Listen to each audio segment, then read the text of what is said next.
So students, आप screen पे देख पाएंगे स्टाफिंग के प्रोसेस। पिछली क्लास में हमने इनको किया था, एक बार जल्दी जल्दी इसको रिवाइज करके फिर आगे का टॉपिक करेंगे। देखिए, हमने पढ़ा था कि स्टाफिंग जो है ना, स्टाफिंग एक ऐसा तरीका है जिसमें लोगों को जॉब के लिए चुना जाता है, मतलब selecting the right person for the right job.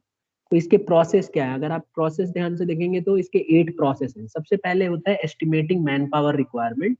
इसमें क्या होता है कि कंपनी, कोई भी बिजनेस ऑर्गेनाइजेशन जब स्टाफिंग करती है तो सबसे पहले उसको एस्टिमेट करना पड़ता है कि कितने लोगों की जरूरत है। अब उसके लिए वो दो तरह के एनालिसिस करती है, एक वर्कलोड एनालिसिस और एक वर्कफोर्स एनालिसिस। अगर आप देखें वर्कलोड एनालिसिस जो है, इसमें ये पता लगाती है कि कितने लोग चाहिए और किस तरह के लोग चाहिए, मतलब टॉप लेवल में कितने चाहिए, मिडिल लेवल में कितने चाहिए, लोअर लेवल में कितने चाहिए। तो number of people, how many people will be required, necessary कितने, वो पता लगाती है। और वर्कफोर्स एनालिसिस में ये पता लगाया जाता है कि ऑलरेडी कितने अवेलेबल है। जैसे मान लो चाहिए 15 और हमारे पास ऑलरेडी 8 अवेलेबल है, तो फिर हमें और कितने एक्स्ट्रा चाहिए ये पता लगाया जाता है। ठीक है, तो इसमें हमें एक तरह से आइडिया हो जाता है कि हमारे पास ऑलरेडी कितने हैं अवेलेबल। दूसरे नंबर पे आता है रिक्रूटमेंट। इसमें क्या होता है, हमें सर्च करना होता है प्रोस्पेक्टिव एम्प्लॉइज को, कि हमारे पास एम्प्लॉय कितने, मतलब हमें ढूंढना पड़ता है, हमें बहुत सारे एम्प्लॉयज को बुलाना पड़ता है जॉब के लिए, कि इनमें से ज्यादा आएंगे तभी तो आप उनमें से चुनोगे। तो ये स्टिमुलेट करने का काम करता है एम्प्लॉयज को, कि कितने लोगों की जरूरत, स्टिमुलेट यानी लोगों को अट्रैक्ट किया जाता है ऑर्गेनाइजेशन के प्रति कि आइए और जॉब चुनिए, मतलब हमारे ऑर्गेनाइजेशन में आइए, जिससे से ज्यादा लोगों को चुना जा सके। इसको हम लोग पॉजिटिव प्रोसेस मानते हैं। पॉजिटिव इसलिए मानते हैं क्योंकि ज्यादा से ज्यादा लोगों को इसमें बुलाया जाता है। ठीक है, निकाला नहीं जाता इसमें, इनफैक्ट बुलाया जाता है, इन्वाइट किया जाता है। फिर आता है स्टूडेंट सिलेक्शन। देखो, सिलेक्शन के अंदर choosing the right person for various job. Selection में ना हमें चुनना होता है राइट पर्सन को जॉब्स के लिए, और इसको ना हम नेगेटिव प्रोसेस मानते हैं। रीजन ये है कि इसमें हम लोगों को निकालना होता है लोगों को, जैसे जितने भी वैकेंसी हैं, जितने लोग आए हैं जॉब के लिए, उनमें से हमें बेस्ट को चुनना होता है, इसीलिए ये नेगेटिव प्रोसेस माना जाता है। ठीक है, इसको हम लोग स्क्रीनिंग स्टेप भी बोलते हैं। फिर आता है प्लेसमेंट एंड ओरिएंटेशन। इसमें क्या होता है कि प्लेसमेंट किया जाता है जॉब, मतलब लोगों को जॉब दी जाती है उनके जॉब के हिसाब से, जैसे जिस काम के लिए वो आए थे, जिस तरह की उनकी कैपेबिलिटी है, उसी के नॉलेज के हिसाब से उनको प्लेस किया जाता है। और ओरिएंटेशन में होता है कि उनको फेमिलियराइज कराया जाता है ऑर्गेनाइजेशन से। महक, समझ में आ रही है बात? Yes sir. ठीक है, तो बेसिकली प्लेसमेंट और ओरिएंटेशन में यही होता है कि हम पोजीशनिंग देते हैं, डिप्लॉयमेंट करते हैं, लोगों को जॉब पे रखते हैं और सही व्यक्ति को सही जॉब पे रखा जाता है। और ओरिएंटेशन में ना, जिस ऑर्गेनाइजेशन में वो काम करने जा रहा है उससे ओरिएंट कराया जाता है, मतलब गेट टुगेदर कराया जाता है। जैसे आप अगर स्क्रीन पे ध्यान से देखो ये वाला, तो इसमें क्या होता है, अब जैसे मान लो आप जॉब के लिए चुने गए, तो आपको क्या किया जाएगा, ओरिएंटेशन प्रोग्राम किया जाएगा। आपको बिठा के वहाँ के रूल्स रेगुलेशंस बताए जाएंगे, क्या क्या फैसिलिटीज हैं, आगे फ्यूचर में आपके पास क्या क्या प्रोस्पेक्ट है, मतलब एक तरह से ऑर्गेनाइजेशन के बारे में सब कुछ बताया जाता है कि हमारे ऑर्गेनाइजेशन में ये चीजें हैं, जिससे कि जो एम्प्लॉय जो वहाँ पे गया है, जो चुन के पर्सन गया है, वो अपने आप को देख सके कि क्या मैं कैपेबल, क्या मेरे लिए ये जॉब सूटेबल रहेगा। कहीं ऐसा ना हो ना कि आपने जॉब दे दिया, बाद में बोलेगा नहीं ये जॉब खराब है, मुझे नहीं लेनी है जॉब। तो इसीलिए ये जानबूझ के ये सुविधा दी जाती है। ओरिएंटेशन कराना बहुत बहुत जरूरी है। अगर आप ओरिएंटेशन नहीं कराओगे, लोगों को रूल से फेमिलियर नहीं कराओगे, पॉलिसीज नहीं बताओगे, प्रोसीजर्स नहीं बताओगे, तो लोग हो सकता है बाद में बोले कि नहीं मेरे काम का जॉब नहीं है, मैं नहीं कर रहा। तो इसीलिए आपको पहले ये बात बतानी पड़ेगी। आई होप यहाँ तक सबको क्लियर हो गया होगा। स्टूडेंट, सबको क्लियर हो गया है? अंजलि, हर्षिता? Yes sir. ठीक है, इसके बाद आता है बेटा ट्रेनिंग एंड डेवलपमेंट। देखो, एक एक करके ना सबको याद भी रखना है। ट्रेनिंग एंड डेवलपमेंट में हम ट्रेनिंग कराया जाता है। ट्रेनिंग क्या होता है, जिस काम के लिए आपको रखा गया है उसी से रिलेटेड आपको ट्रेन किया जाता है, सिखाया जाता है। इसके लिए आपको एप्टीट्यूड, स्किल्स, एबिलिटी सब सिखाई जाती है। जैसे मान लो कोई टाइप करने के लिए टाइप राइटर को लिया है आपने, तो उसको टाइपिंग से रिलेटेड और उसको इम्प्रूव किया जाता है, नॉलेज दिया जाता है। और जिस जॉब से रिलेटेड आपको लिया है वही जॉब से रिलेटेड आपको बहुत सारी ट्रेनिंग दी जाती है, जब तक आप एकदम परफेक्ट ना हो जाए। और रही बात डेवलपमेंट की, तो डेवलपमेंट भी काफी हद तक वैसा ही है, इसको थोड़ा वाइडर कंसेप्ट माना जाता है। रीजन इसका ये है कि इसके अंदर आप जो जॉब करने वाले हो ना, उस जॉब के अलावा दूसरे काम भी सिखाए जाते हैं, जिससे कि आपकी पर्सनैलिटी डेवलप। ठीक है, तो इसमें क्या होता है, डेवलपमेंट जो है ओवरऑल डेवलपमेंट करता है पर्सन। ठीक है ना। यहाँ पे training and development not only motivate employees but these improve efficiency, ये एफिशिएंसी भी बढ़ाता है एम्प्लॉइज, एफिशिएंसी भी बढ़ाने के लिए इसको यूज किया जाता है। एक और आता है परफॉर्मेंस अप्रेजल। देखो जब ट्रेनिंग पूरी हो जाती है तो ट्रेनिंग में ना आदमी को ट्रेन करने के बाद देखा जाता है कि जो उसको परफॉर्मेंस, मतलब उसकी इवेल्युएट किया जाता है परफॉर्मेंस को एम्प्लॉय, जो हमने एक स्टैंडर्ड सेट किया था कि हम इसको इतना ट्रेन करेंगे, इतना तक सिखाएंगे, उसकी परफॉर्मेंस को इवेल्युएट किया जाता है कि क्या वो वाकई में वहां तक पहुंच गए। अगर वो वहां तक नहीं पहुंचा है तो उसको और ट्रेनिंग देने की जरूरत है। तो इसीलिए आप देखेंगे किसी भी जॉब में जब ट्रेनिंग दी जाती है तो उसको इवेल्युएशन भी किया जाता है। अगर लगता है ऑर्गेनाइजेशन को कि ये पर्सन प्रॉपर तरीके से ट्रेनिंग नहीं ले पाया है, अभी अच्छे से इक्विप नहीं हुआ है, नॉलेज नहीं हुई उसको उतनी, तो उसकी ट्रेनिंग पास आउट नहीं होता है और दूसरे जो उसके कुलीग्स होते हैं वो दूसरे वो प्रमोट हो जाते हैं और वो जॉब पे भेज दिए जाते हैं, लेकिन इसको रोक लिया जाता है। तो इसमें यही है, परफॉर्मेंस अप्रेजल किया जाता है, इसमें इवेल्युएट किया जाता है जो आपने स्टैंडर्ड सेट किया था और आज आप कितना परफॉर्म कर रहे हो उसी के कंपैरिजन में, कि क्या आप उस तक पूरा पहुंच पाए। If you have reach till there then you will be move further, और अगर आप नहीं कर पाए तो आपको रोक के और फिर और ट्रेनिंग दी जाएगी और आपको करा जाएगा। फिर उसके बाद आता है प्रमोशन एंड करियर प्लानिंग। इसमें क्या होता है कि प्रमोशन दिया जाता है, मतलब एम्प्लॉय को प्रमोट किया जाता है लोअर पोजीशन से हायर पोजीशन पे। अब जैसे मान लो आप कहीं सपोज करो ट्रेनिंग वगैरह पूरी हो गई, आप जॉब पे चले गए, आप जॉब कर रहे हो, तब भी तो आपको इवेल्युएट किया जाएगा ना आपकी परफॉर्मेंस को, कि आप वहां पे जॉब कैसे कर रहे हो, टारगेट को पूरा कर रहे हो कि नहीं कर रहे हो, अच्छा परफॉर्म कर रहे हो कि नहीं कर रहे हो।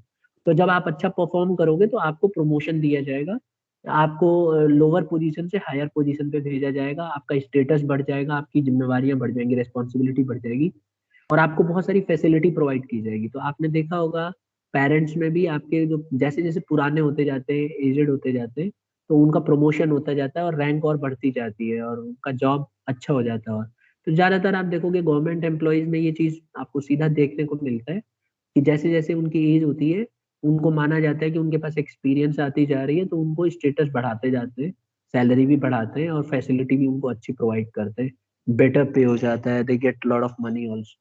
तो जो उनकी सैलरी है ऑटोमेटिकली इंक्रीज होती रहती है। यहाँ तक क्लियर है स्टूडेंट सबको?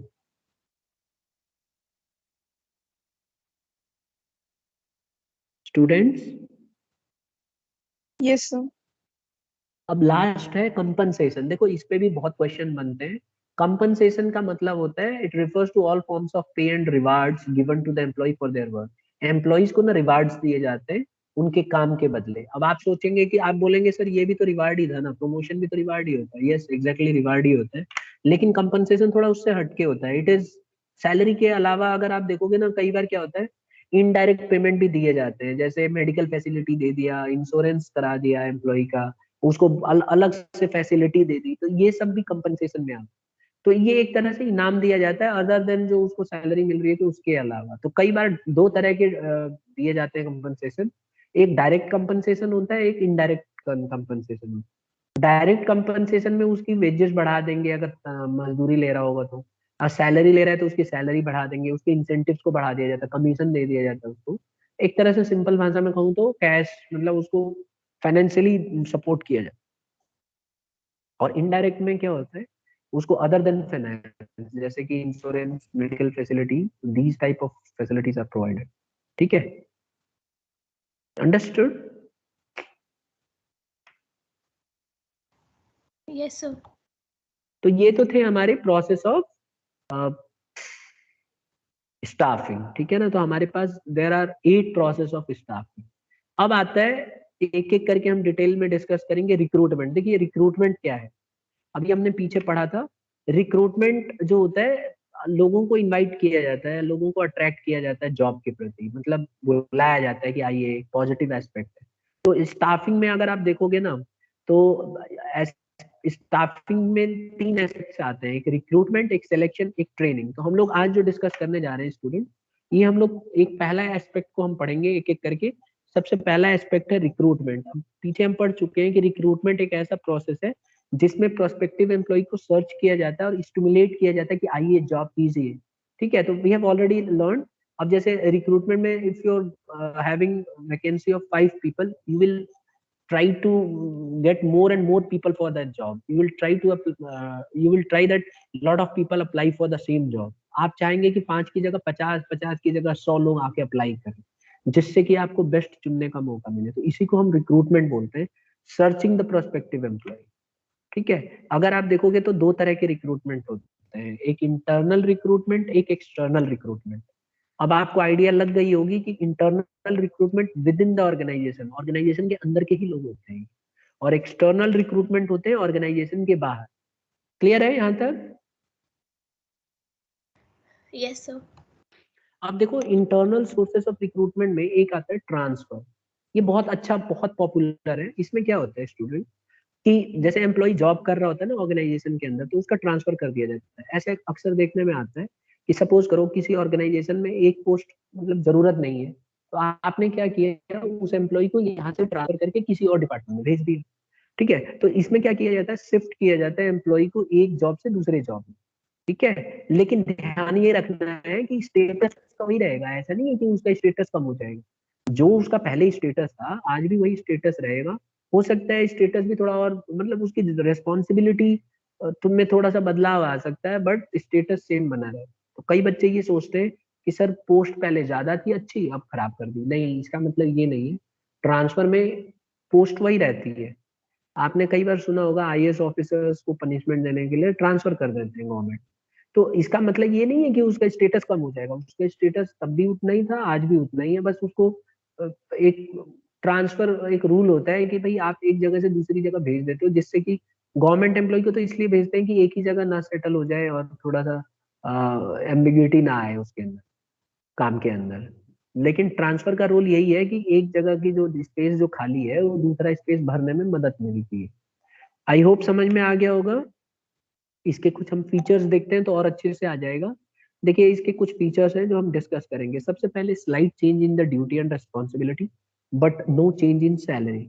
इसमें क्या होता है स्टूडेंट्स, जब ट्रांसफर होता है ना, तो इसमें ड्यूटी में थोड़ा सा चेंजेस आते हैं, रेस्पॉन्सिबिलिटी में थोड़ा चेंजेस आ जाता है, लेकिन सैलरी उतनी की उतनी रहती है। आप ये मत सोचिएगा कि सैलरी घट जाती है, सैलरी मैं बार बार रिपीट कर रहा हूँ, वही रहेगी।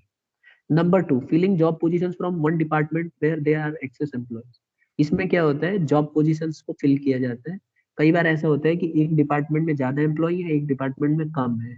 तो जहाँ पे ज्यादा एम्प्लॉयज होते हैं उनमें से कुछ को ट्रांसफर कर दिया जाता है उस डिपार्टमेंट में जहाँ पे एम्प्लॉयज कम पड़ गए हैं। सपोज करो दिल्ली के डिपार्टमेंट में भरे पड़े हैं लोग और हमें कम लोग चाहिए, तो हमने क्या किया, एक इंदौर में एक ऑर्गेनाइजेशन है, सेम यही काम है, वहां पे वैकेंसी खाली है दो और यहाँ दो एक्सेस है, तो हमने यहाँ से दो को ट्रांसफर कर दिया वहां पे। तो हमारे यहाँ के जो एम्प्लॉय है उसी पोस्ट पे जाके वहां पे कवर कर लेंगे। ठीक है, क्लियर है सबको? Yes sir. फिर ये हॉरिजॉन्टल मूवमेंट ऑफ एम्प्लॉय है। अब आपको कहेंगे सर हॉरिजॉन्टल मूवमेंट का क्या लॉजिक है? यहाँ लॉजिक ये है कि हॉरिजॉन्टल का मतलब है आप उसी पद पे बने रहते हैं। जो आपका पोस्ट था, जो आपका स्टेटस था, स्टेटस वही का वही बना हुआ है। अपना बड़ा स्टेटस मिला ना छोटा मिला, तो ऑलमोस्ट वही स्टेटस रहता है जो पहले आपका था।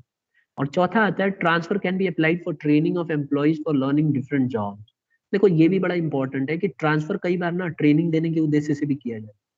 जैसे कई बार ना जॉब रोटेशन किया जाता है, एक एम्प्लॉय बार बार एक ही जॉब को करता रहेगा तो बोर हो जाता है। तो गवर्नमेंट डिपार्टमेंट्स में क्या होता है, या किसी भी ऑर्गेनाइजेशन में एम्प्लॉय को जानबूझ के जॉब रोटेशन किया जाता है। जैसे पहले मान लो क्लरिकल डिपार्टमेंट में था, तो अब उसको सेल्स डिपार्टमेंट में भेज देंगे, सेल्स में था तो मार्केटिंग में भेज देंगे। तो ऐसे करने से उसका थोड़ा सा जो बोरिंग होती है उसकी लाइफ वो अच्छी हो जाती है और काफी इंटरेस्ट लेने लगता है। अच्छा, कई चीजें सीखने को भी मिलता है, तो वो ट्रेंड हो जाता है प्रॉपर। अगर मान लो मार्केटिंग डिपार्टमेंट वाले को आप सेल्स डिपार्टमेंट में भेजोगे, तो उसको ये पता चल जाता है कि सेल्स में ये प्रॉब्लम आती है। तो अगली बार जब वो मार्केटिंग डिपार्टमेंट में जाएगा जॉब रोटेशन के थ्रू, तो उसको ये सब अंडरस्टैंडिंग रहेगी कि देखो सेल्स वाले इतनी मेहनत करते हैं, हमें भी मार्केटिंग ढंग से करनी है। तो वो अंडरस्टैंड करता है जॉब को प्रॉपर वे में। Is it clear Rahul?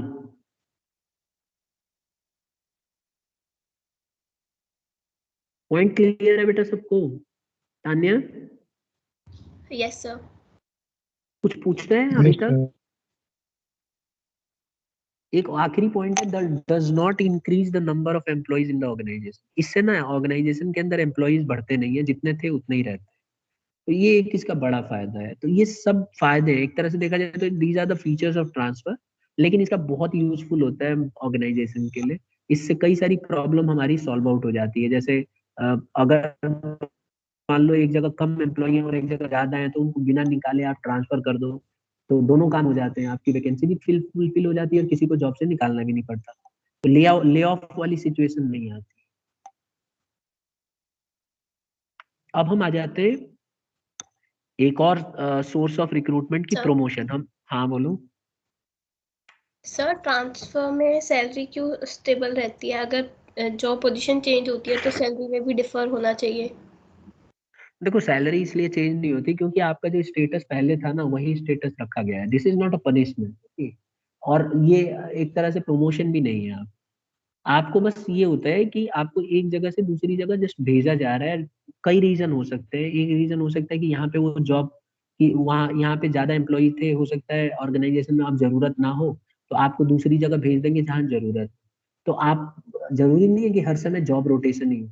आपका जो पोस्ट था, जैसे मान लो जिस पोस्ट पे आप पहले थे उसी पोस्ट पे आज भी हो, बस हो सकता है काम आपका चेंज कर दिया हो, लेकिन पोजीशन जो है आपकी उतनी ही है, लेवल ऑफ मैनेजमेंट आपका वही है। तो इसीलिए सैलरी चेंज करना is not justifiable, I believe. Clear है? Yes sir. और आपने पूछा है तो एक चीज और मैं बताता हूँ। देखो, होता है क्या है ना, आप सोच के देखना आप लोग। जैसे मान लो एक एम्प्लॉई है और उसको ना हम लोग बड़ी पोस्ट दे रहे हैं, ठीक। अच्छा, उसके साथ कुलीग्स भी तो काम कर रहे होंगे ना, जो जो उसके साथी होंगे वो काम कर रहे होंगे। तो कल को अगर आप उसको बड़ी पोस्ट दे देते हो और बोलते हो कि कल तू इनको कंट्रोल करना शुरू कर दे, तो कल तक जो एक साथ उठते खाटते बैठते थे, अगर कल को उसकी पोस्ट बढ़ जाएगी और उनको ऑर्डर देना शुरू करेगा, तो आपको लगता है कि वो उतना आराम से उसकी बात को मानेंगे या कैजुअल लेंगे? अंजलि,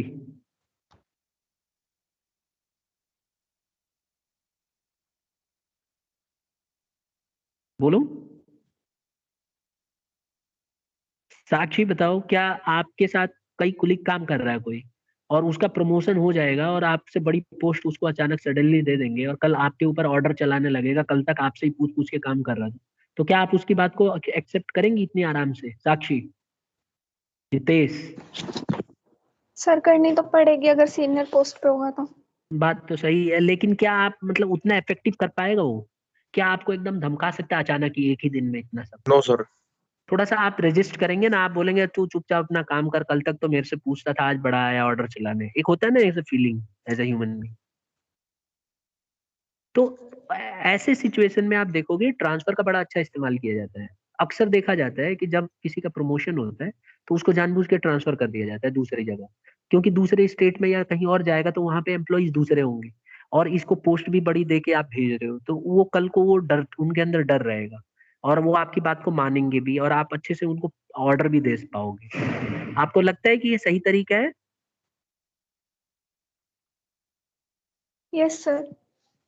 ठीक है ना? तो अक्सर देखा गया है कि जब किसी का प्रमोशन होता है, तो क्योंकि यहाँ पे वो पोस्ट तो ऑलरेडी रही होगी, तो वो वाली पोस्ट बढ़ा के दूसरे को भेज देते हैं और उधर वाला जो कोई प्रमोशन हुआ होगा उसको यहाँ भेज देंगे, तो दोनों काम हो जाता है। ठीक है, और हो जाएगा। ठीक है अंजलि, मुझे आपका मैसेज मिल गया है कि आप बोल रही थी, सुनाई नहीं दे रहा, कोई बात नहीं। चलिए ठीक है, तो ये तो हो गया हमारे ये सारे पॉइंट्स। अब आ जाता है हमारा internal source of recruitment, promotion. देखिए स्टूडेंट्स, अभी हम क्या पढ़ रहे हैं, फिर से एक बार मैं आपको बता दूं, हम पढ़ रहे हैं इंटरनल सोर्सेस ऑफ रिक्रूटमेंट। अगर आप ये वाली लाइन देखो ना यहाँ पे, तो हमने डिस्कस किया था कि रिक्रूटमेंट दो तरह का होता है, इंटरनल और एक्सटर्नल। तो अभी हम इंटरनल में पहला हमने पढ़ा रिक्रूटमेंट, ये पहला हमने पढ़ा कि ट्रांसफर। अब दूसरा हम पढ़ने जा रहे हैं प्रमोशन, जो कि अभी मैंने बताया। प्रमोशन में क्या होता है, एक एम्प्लॉय को ना लोअर पोजीशन से हायर पोजीशन पे शिफ्ट कर दिया जाता है। इसमें थोड़ा स्टेटस बढ़ जाता है, ज्यादा रेस्पॉन्सिबिलिटी आ जाती है और आपको फैसिलिटी भी अच्छी मिलती है। मतलब एक तरह से यूं मान लो कि आपका पोस्ट बढ़ा दिया जाता है, आपको सैलरी पैकेज वगैरह अच्छा मिलने लग जाता है, आपको कैबिन नया दे दिया जाता है। ठीक है। अब इसकी कुछ फीचर्स है। पहला feature, no increase in the number of employees. इससे ना एम्प्लॉइज बढ़ते नहीं है, तो बिल्कुल वैसे ही है ट्रांसफर की तरह ही। क्योंकि आप जिस पोस्ट पे काम कर रहे थे, आप वही वाली पोस्ट बढ़ा के अगली पोस्ट कर दी, तो अब वो वाली पोस्ट कम हो गई होगी, तो इससे ओवरऑल देखा जाए तो कोई इंक्रीज नहीं हुआ। नंबर ऑफ एम्प्लॉय पहले भी उतने ही थे, आज भी उतने ही है। दूसरा है vertical shifting of employee. Vertical इसलिए, ये देखो पिक्चर से क्लियर हो जाएगा। ये इसको देखो, पोस्ट बढ़ाया जा रहा है, इसकी पोस्ट जो है ना, ये इसकी पोस्ट ऊपर हो गई। अब ये वर्टिकल मूवमेंट होता है इसमें। हॉरिजॉन्टल का मतलब है same salary same package, vertical का मतलब है इसमें आपको अच्छा पैकेज मिलेगा। तो ये वर्टिकल मूवमेंट है। हॉरिजॉन्टल कौन था? Horizontal transfer. Shifting, transfer. तो याद रखना है ये वर्टिकल शिफ्टिंग है, वन ऑफ द फीचर है इसका। और तीसरा है मोटिवेशन फॉर एम्प्लॉय। देखो इससे क्या होता है, एम्प्लॉय बहुत ज्यादा मोटिवेट होता है। अगर आप देखोगे तो कई ऑर्गेनाइजेशन के अंदर एम्प्लॉयज ना प्रमोशन का वेट करते रहते हैं कि हमारा प्रमोशन होगा, हमें फैसिलिटी मिलेगी, तो इसीलिए वो पूरे साल मेहनत करते हैं। उनको पता होता है कि हम अच्छे से मेहनत करेंगे तो हमारा प्रमोशन होगा, हमारा स्टेटस बढ़ेगा, इससे हमें फैसिलिटीज ज्यादा अच्छी मिलेंगी और हमारा जो है सैलरी पैकेज भी बढ़ेगा। तो बड़े खुश होते हैं और अपना 100% देने की कोशिश करते हैं। तो ये मोटिवेट भी करता है एम्प्लॉयज। तो ये एक इसका फीचर है। अब हम बात करेंगे एडवांटेजेस की। देखो इसके एडवांटेजेस क्या है, इंटरनल में दोनों आएंगे, ये ध्यान रखना। तो इंटरनल सोर्स ऑफ रिक्रूटमेंट के एडवांटेज क्या है? सबसे पहला एडवांटेज है सेंस ऑफ सिक्योरिटी। इसमें क्या होता है, एम्प्लॉयज जो पहले से काम कर रहे होते हैं उनके अंदर सेंस ऑफ सिक्योरिटी आती है। उनको लगता है कि हमारी जो जॉब है, हमारी जो पोस्ट है वो सुरक्षित है। कोई बच्चा मुझे समझाएगा कैसे फीलिंग आएगी उनके अंदर, क्यों आएगी? कोई बच्चा ट्राई कीजिए बेटा, ट्राई करने से ही आएगा। अच्छा आंसर वही बच्चा लिखता है जो अपनी तरफ से ट्राई कर। बोलो। सर हाँ बोलो। क्योंकि कंपनी एक्सटर्नल सोर्सेज पे नहीं जाएगी और नंबर ऑफ एम्प्लॉयज नहीं बढ़ेंगे। तो इसको एक्सप्लेन कैसे करोगी, क्योंकि इस बार तो रिटन टेस्ट होएगा ना, तो मैं जैसे सोचता हूँ नंबर कि ऑफ एम्प्लॉयज बढ़ेंगे तो मे भी हो सकता है कंपनी उनकी सैलरी पे भी इफेक्ट डाले। मतलब ये कहना चाह रही हो कि सर बाहर के एम्प्लॉय आएंगे तो जो अंदर के एम्प्लॉय है उनकी सैलरी घटा दी जाएगी? ऐसा तो नहीं होगा किसी जॉब में। ऐसा तो मैंने कहीं नहीं सुना कि बाहर के नहीं, एम्प्लॉय बट आएंगे सेंस तो। ऑफ सिक्योरिटी सर ये है ना कि हाँ अंदर वाले पीपल से उनको निकालेगी नहीं कंपनी। हाँ, ये हो सकता है कि बाहर के लोग हो सकता है ज्यादा टैलेंटेड हो। जैसे मान लो पुराने लोगों को कंप्यूटर चलाने नहीं आता, ये तो मानती हो ना आप। जैसे आप देखो आपके पेरेंट्स का भी देख लो, हो सकता है उन्होंने बहुत अच्छी एजुकेशन ली हो लेकिन उस समय कंप्यूटर इतने नहीं थे। अच्छा, इंटरनेट भी इतनी फैसिलिटी नहीं थी, तो उनको कंप्यूटर की उतनी नॉलेज नहीं है जितनी नॉलेज आज के 10वीं क्लास के बच्चे की है। और इसी तरह से आप देखो आज से 10 साल 15 साल बाद आपको जितना कंप्यूटर की नॉलेज है, इससे कहीं ज्यादा कंप्यूटर की नॉलेज आपके भाई बहन जो छोटे हैं या आज तीसरी चौथी पांचवी क्लास के बच्चे हैं उनको होगी।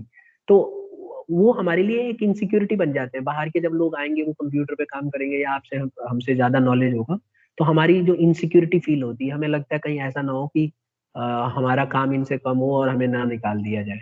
तो जब एक्सटर्नल सोर्सेज का होता है तो इंटरनल अंदर वालों को लगता है कि हमें तो पोस्ट मिलेगी नहीं, टॉप पोस्ट पे तो बाहर से लोगों को चुन के लाया जा रहा है, तो हमें तो कोई पूछ ही नहीं रहा है, तो उनको इनसिक्योरिटी फील होती है। गौरी भारद्वाज समझ में आ गया?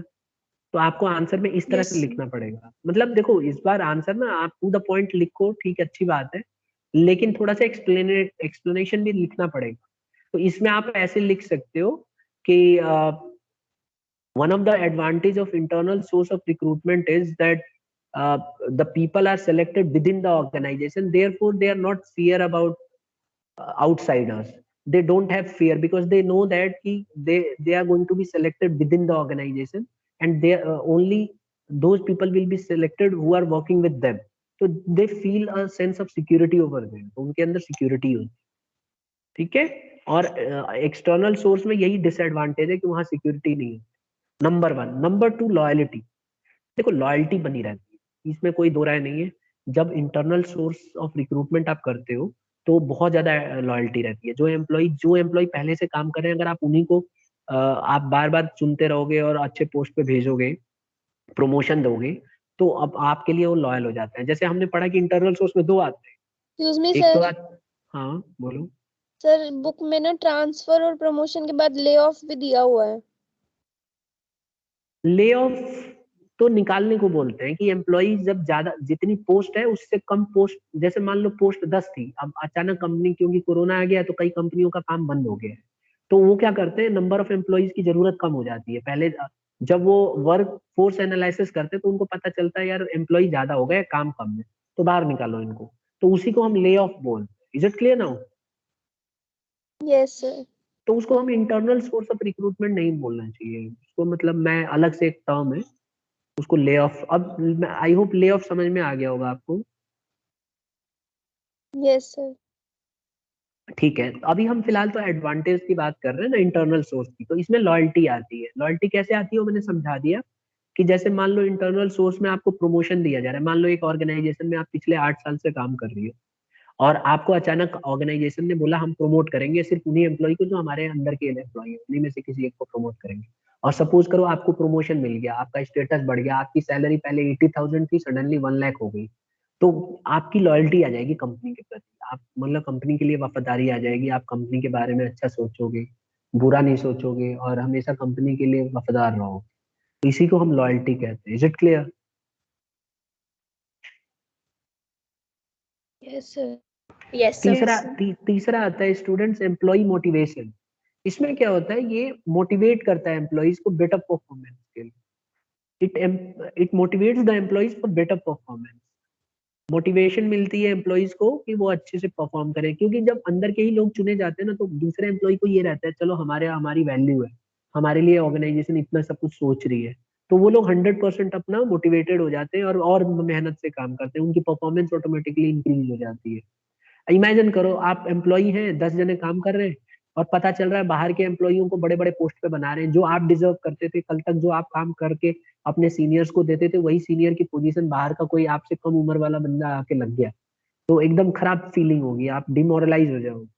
तो वही चीज है, अगर इंटरनल सोर्स ऑफ रिक्रूटमेंट का सबसे बड़ा फायदा यही होता है कि जो जूनियर होते हैं वो भी मोटिवेट होते हैं। एग्जाम्पल के लिए, जैसे मान लो 10 एम्प्लॉय काम कर रहे हैं, आप जूनियर हो, अब कल को आप सीनियर बनोगे तो आपका जूनियर भी आपकी पोस्ट पे आएगा, ऐसे चलता रहेगा। तो पीछे जो लास्ट वाला लेवल है, जो मतलब उसको ये लगता है कि हाँ मैं भी कल को अपना सीनियर इतना पोस्ट पे जा सकता हूँ। तो ये मोटिवेट करता है, वो और मेहनत से काम करने का मन करता है। और चौथा है इकोनॉमिकल। इसका एक सबसे बड़ा एडवांटेज जो मुझे दिखाई देता है, ये है एडवांटेज, ये इकोनॉमिक है, मतलब सस्ता पड़ता है। कोई बताएगा कैसे सस्ता पड़ेगा ये? मतलब अगर इंटरनल सोर्स ऑफ रिक्रूटमेंट सस्ता कैसे पड़ता है? इसमें भी तो सैलरी उतनी ही देते हैं जितनी बाहर वाले को देंगे, फिर ये सस्ता कैसे हो जाएगा? कौन बता रहा है? सर अगर कोई बाहर वाला होगा तो उसके लिए पहले सिलेक्शन वगैरह भी करना पड़ेगा, उसमें भी बहुत कॉस्ट आएगा और उसको बिल्कुल सही, बुलाने के लिए एडवर्टाइज करना पड़ेगा। बिल्कुल सही। तो पोस्टर्स यही वगैरह। यही यही आपको ना नोटबुक में लिख देना है कि it is economic source of recruitment because by selecting a person within the organization lot of costs are not incurred, like जो उसका सिलेक्शन है उसमें कोई खर्चा नहीं लगेगा। दूसरा, हम लोग पहले से ही उससे फेमिलियर है, तो उसके लिए हमें ना तो इंटरव्यू लेने की जरूरत है, ना मतलब एग्जामिनेशन थोड़ा बहुत होता है, लेकिन क्योंकि कम लोगों के साथ होता है तो बहुत ज्यादा खर्चा नहीं लगता, अंदर ही बात बन जाती है। तो ये पॉइंट आपको मेंशन कर देना है कि इसके लिए इंटरव्यूज और ये सब जो होते हैं इसमें टेक्स लॉट ऑफ मनी। तो ये सबसे बच जाती है ऑर्गेनाइजेशन और ठीक इकोनॉमिक पड़ता है, सस्ता पड़ता है। फिर एक और आता है एम्प्लॉयमेंट कंटिन्यूटी। इससे क्या होता है, ऑर्गेनाइजेशन में जो एम्प्लॉय है वो कंटिन्यू करता रहता है, छोड़ के नहीं जाता जॉब। उसको पता होता है कि ये ऑर्गेनाइजेशन में मेरा प्रमोशन होगा, तो बार बार उसका प्रमोशन होता रहता है और धीरे धीरे उसको बहुत अच्छे से काम को करने लग जाता है। तो यहाँ पे यही है कि इसमें कंटिन्यूटी बनी रहती है, छोड़ के नहीं जाता जल्दी कोई। Is it clear? यहाँ तक क्लियर है स्टूडेंट्स? Yes sir. एक और एडवांटेज है बेटा, बेटर रिलेशन। इसमें देखो देखा गया है कि इसमें रिलेशन बहुत अच्छा बना है। अगर आप इंटरनल सोर्सेज ऑफ रिक्रूटमेंट में देखो तो अच्छा रिलेशन बनता है एम्प्लॉयर और एम्प्लॉय के बीच, क्योंकि एम्प्लॉयर बार बार प्रमोशन देता रहता है तो एम्प्लॉय भी खुश रहता है, मोटिवेटेड रहता है और काफी उठना बैठना अच्छा, मतलब उनको लगता है एक दूसरे की रेस्पेक्ट करना शुरू कर देता है। तो ये बेटर रिलेशन, अच्छा रिलेशन को जन्म देता है। ठीक है, और एक और पॉइंट है सरप्लस एंड शॉर्टेज रेक्टिफाइड। इसमें क्या होता है, अगर मान लो ऑर्गेनाइजेशन में एम्प्लॉय ज्यादा हो गए तो उसकी भरपाई पूरी हो जाएगी। कैसे? वो एम्प्लॉय को क्या करेंगे, अब मान लो 10 की जरूरत है और हमारे पास पहले 12 थे, सडनली क्या हुआ, जॉब थोड़ा सा कम हो गया, हमारा कंपनी का प्रोजेक्ट कम हो गया और अब अचानक पता चला कि 10 ही एम्प्लॉय की जरूरत है। तो वो 2 एम्प्लॉय जो एक्स्ट्रा हो रहे हैं उनका क्या कर सकते हो आप? कैसे सॉर्ट आउट करोगे? कौन बताएगा? सर जहाँ वैकेंसी हो उन्हें वहाँ पे ट्रांसफर शिफ्ट कर कर। सकते हैं। बिल्कुल सही, एक स्टूडेंट ने बोला ट्रांसफर कर सकते हैं, तो एकदम टू द पॉइंट आंसर था कि सर उनका क्या करेंगे, हम उस जगह पे ट्रांसफर कर देंगे जहाँ पे वो वाली वैकेंसी शॉर्टेज है, तो इससे हमें जॉब से निकालना निकाल नहीं भी तो होगा। सकते हैं। बेटा निकाल तो सकते हैं, लेकिन आपको लगता है कि निकालना एडवांटेज होगा? वो तो फिर डिसएडवांटेज हो गया, वही तो ले ऑफ। आप देखो, अब आप खुद सोचो, आप यहाँ से 2 एम्प्लॉय को निकाल रहे हो और दूसरी जगह किसी दूसरे स्टेट में आप ही की कंपनी है, वहां पे 2 एम्प्लॉय कम पड़ रहे हैं इसी पोस्ट का, तो उनको कहीं बाहर वालों को लोगे। तो आपने एक एक्सपीरियंस आदमी को निकाल दिया और आपने अपने कंपनी में मैसेज दिया दूसरों को कि देखो तुम भी कल को निकल सकते हो। तो आपको लगता है कि वो सेफ महसूस करेंगे दूसरे वाले एम्प्लॉय जो पहले से जो बच गए? हाँ या ना बताओ शुभ? नहीं करेंगे सर, सेफ नहीं करेंगे ना। तो इसीलिए ये एडवांटेज है कि सरप्लस जो हो जाता है, जो फालतू बच जाते हैं थोड़ी, उनको ट्रांसफर के थ्रू हम लोग ये अपनी प्रॉब्लम सॉल्व कर लें। इसलिए आपने देखा होगा गवर्नमेंट एम्प्लॉय में कभी भी निकालते नहीं है एम्प्लॉय, ट्रांसफर कर देते हैं। जैसे जहाँ पे जगह है वहां ट्रांसफर, कहीं ना कहीं तो वैकेंसी बचती रहती है, निकलती रहती है, तो वहां पे उसको भेज दिया जाता है और वहां पे वो चला जाता है और यहाँ की भी प्रॉब्लम सॉल्व हो जाती है, वहां की भी प्रॉब्लम सॉल्व हो जाती है। Is it clear now? Training भी नहीं यस कराना सर। पड़ता क्योंकि वो पहले से ही ट्रेंड है, पहले से ही काम करता आ रहा है। अच्छा, उसको भी सिक्योर फील करेगा। तो जो शॉर्टेज की प्रॉब्लम है वो इससे पूरी हो जाती है, और ओवर जो सरप्लस है वो भी प्रॉब्लम पूरी हो जाती है source, internal sources of recruitment से। एक और पॉइंट आता है टूल फॉर ट्रेनिंग। देखो इसमें क्या होता है, हायर पोजीशन के लिए ना हम लोग ट्रेनिंग दे सकते हैं। जैसे इंटरनल सोर्सेस में क्या होता है, क्योंकि अंदर के ही लोगों को हम अगली पोस्ट देंगे, तो उनको हम प्रॉपर तरीके से ट्रेनिंग दे सकते हैं कि अगली जॉब में जब आप जाओगे अगले पोस्ट पे तो आपको ये काम करना पड़ सकता है। और ज्यादातर आप देखोगे जो सीनियर्स होते हैं वो अपना काम थोड़ा बहुत करवाते रहते हैं जूनियर्स से, तो उसके थ्रू भी उसको नॉलेज अच्छी हो जाती है। जैसे कुछ कुछ काम, जैसे 10 दिन की छुट्टी जा रहे हैं तो अपने जूनियर को बोलेंगे 10 दिन का काम आपको देखना है, तो वो धीरे धीरे प्रैक्टिस हो जाती है उसको, मतलब एक तरह से अच्छा खासा ऑन द जॉब ट्रेनिंग ले लेता है कि नहीं? Yes sir. Yes sir. ठीक है, तो ये थे हमारे एडवांटेजेस स्टूडेंट्स इंटरनल सोर्स के। एक बार जल्दी जल्दी इनको वो कर लेते हैं खत्म। देखो सबसे पहले हमने पढ़ा कि इसमें सिक्योरिटी बनी रहती है, सब सिक्योर महसूस करते हैं अपने आप को। अभी शुभ मलिक ने भी वो वाला पॉइंट लगाया कि सर ले ऑफ कर देते हैं, निकाल देंगे, तो उसमें फिर इनसिक्योरिटी आएगी। अब क्योंकि इंटरनल सोर्स में हम लोग ट्रांसफर कर सकते हैं तो इसीलिए सिक्योरिटी बनी रहती है। दूसरा, लॉयल्टी, जो एम्प्लॉई है वो लॉयल हो जाता है, कंपनी का वफादार बन जाता है, क्योंकि उसको पता है कि कंपनी उसके बारे में इतना कुछ सोच रही है, जॉब से निकाल नहीं रही, तो वो लॉयल हो जाता है। उसको लगता है कि प्रमोशन दिया जा रहा है, मेरा मेरा स्टेटस बढ़ाएगी कंपनी, तो वो हमेशा वफादारी करेगा। तीसरा है एम्प्लॉय मोटिवेशन। इससे क्या होता है, एम्प्लॉय मोटिवेट भी होता है इंटरनल सोर्स से, क्योंकि उसको लगता है कि हमारे अंदर के लोगों में से ही एक को चुना जाएगा, तो बहुत मोटिवेटेड रहता है। एक है इकोनॉमिक, ये सस्ता पड़ता है।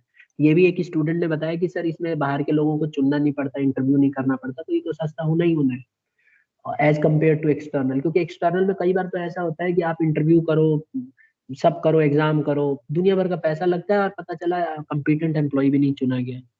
फिर एक और है एम्प्लॉयमेंट कंटिन्यूटी। इसमें ना एम्प्लॉयमेंट कंटिन्यूटी रहती है, बार बार पोस्टिंग, उसका प्रमोशन होता है तो उसका जॉब बढ़ता जाता है। और फिर एक और है बेटर रिलेशन, एम्प्लॉयर और एम्प्लॉय, मालिक और जो एम्प्लॉय है उसके बीच में अच्छा रिलेशन बनता है, क्योंकि उसकी कदर की जाती है ऑर्गेनाइजेशन में। और सातवां पॉइंट अभी अभी हमने किया, सरप्लस एंड शॉर्टेज। इसमें अगर एम्प्लॉय ज्यादा हो जाते हैं तो उनकी प्रॉब्लम को शॉर्ट आउट किया जाता है ट्रांसफर करके। And the last but not the list, tool for training. ये एक औजार की तरह यूज किया जाता है ट्रेनिंग करने के लिए, कि इंटरनल सोर्सेस को हम बार बार चुन चुन के प्रमोशन देते हैं, आगे बढ़ाते हैं, तो इससे ट्रेनिंग मिलती रहती है। जैसे रोटेशन करेंगे तो उनको प्रॉपर तरीके से ट्रेनिंग मिल जाती है एंड ऑल। ठीक है, अगली क्लास में हम इसके डिसएडवांटेजेस करेंगे स्टूडेंट्स, कि इंटरनल सोर्स ऑफ रिक्रूटमेंट के क्या क्या डिसएडवांटेजेस है। ठीक है, तो आज हम इतने पे ही खत्म करते हैं। अब किसी बच्चे को इतने में डाउट है तो बताइए। No sir. ठीक है स्टूडेंट्स, तो इसी नोट पे हम बंद करते हैं। इसके नोट्स आप बना लीजिए।